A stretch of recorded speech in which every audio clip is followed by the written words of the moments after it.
Now, Director Wray, I'm assuming you've seen and read the letter that Senator Grassley wrote to you and Attorney General Garland on October 24th? I'm generally aware of it. Oh, you ought to read it. Let me read some segments to you. The FBI maintained over 40 confidential human sources that provided criminal information related to Joe Biden, James Biden, and Hunter Biden. An essential question that must be answered in this: did the FBI investigate the information or shut it down? Certainly there's a host of reasons to conclude that they attempted to shut it down. It goes on. It has been alleged that the basis for shutting down the investigative activity, shutting it down, was an August 2020 assessment created by FBI Supervisory Intelligence Analyst Brian Auten. That assessment was used by FBI headquarters team to improperly discredit negative Hunter Biden information as disinformation and caused investigative activity to cease. It goes on. Analyst Brian Auten opened the aforementioned assessment, which was used by the Foreign Influence Task Force to seek out CHS holdings at FBI field offices across the country relating to the Biden family and falsely discredit them as foreign disinformation. My staff calls that catch and kill. And by the way, it was that same task force that gave Senator Grassley and I our unsolicited briefing that was later leaked to the media to smear me and impact my 2022 election. Senator Grassley concludes, there appears to be an effort within the Justice Department and FBI to shut down investigative activity relating to the Biden family. Such decisions point to significant political bias infecting the decision-making of not only the Attorney General and FBI Director, but also line agents and prosecutors. Our republic cannot survive such a political infection, and you have an obligation to this country to clear the air. Let me ask another, and by the way, I'd ask that this unanimous consent that this letter be entered in the record, and also this column that appeared in the Wall Street Journal published yesterday. Have you read this one? More on the stifled Hunter Biden probe.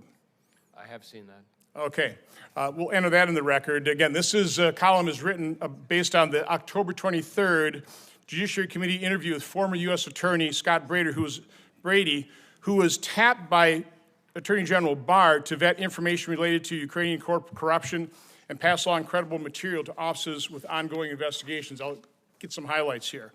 The FBI office in Pittsburgh couldn't take any steps without the review and approval of FBI headquarters.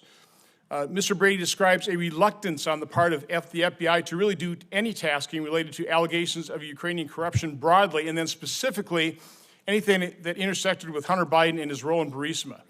FBI headquarters had to sign off on every assignment, no matter how small or routine, and that this sometimes required 17 different people, mostly at the headquarter level. Mr. Brady said he'd never in his DOJ career seen anything like it. Mr. Brady says his office was informed by members of the Pittsburgh FBI team that they had been instructed by headquarters not to affirmatively share information with the Brady team. He said he was surprised to learn that the FBI possessed the Hunter Biden laptop since 2019. He heard that through public reports. Senator Grassley's letter concludes that he has obtained names from his whistleblower, 25 Department of Justice FBI personnel, to interview at a future date, and he's also requesting a bunch of information. Will you provide those FBI personnel for interviews with his office in mind, and will you provide those documents? Well, I'll have to review the specific requests, and we'll see how we can be helpful. Okay, well, I'll hand you this letter.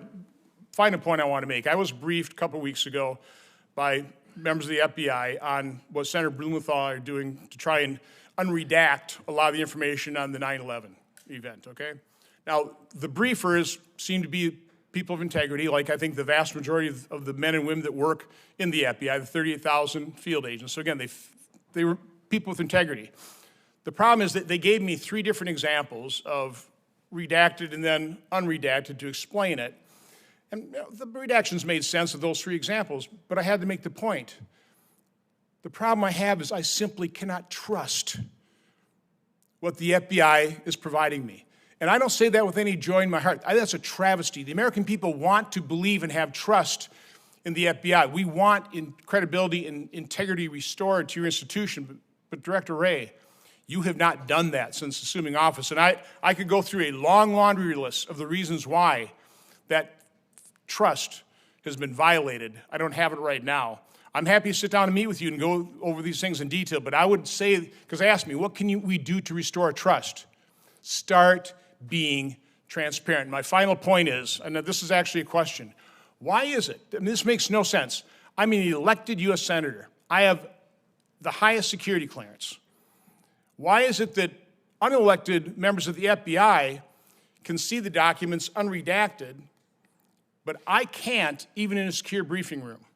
That makes no sense whatsoever, but that's exactly how federal law enforcement, Department of Justice, the FBI, who are the law, remain above the law, remain above scrutiny, and completely scorn our constitutional responsibility and authority to provide oversight. We just can't do it, as the chairman was talking about earlier, about how you've basically ignored his requests for credit for the, or questions for the record.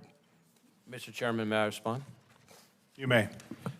So needless to say, I disagree with your characterization, not only of my own performance, but of our workforce. I will tell you, when it comes to trust and confidence, the number of people applying to be special agents of the FBI has gone up dramatically since I've been FBI director. And in fact, in your home state of Wisconsin, it's gone up about 160-something%, which is one of the highest in the country. So I see an FBI every day that conducts themselves with integrity and professionalism and selflessness and rigor.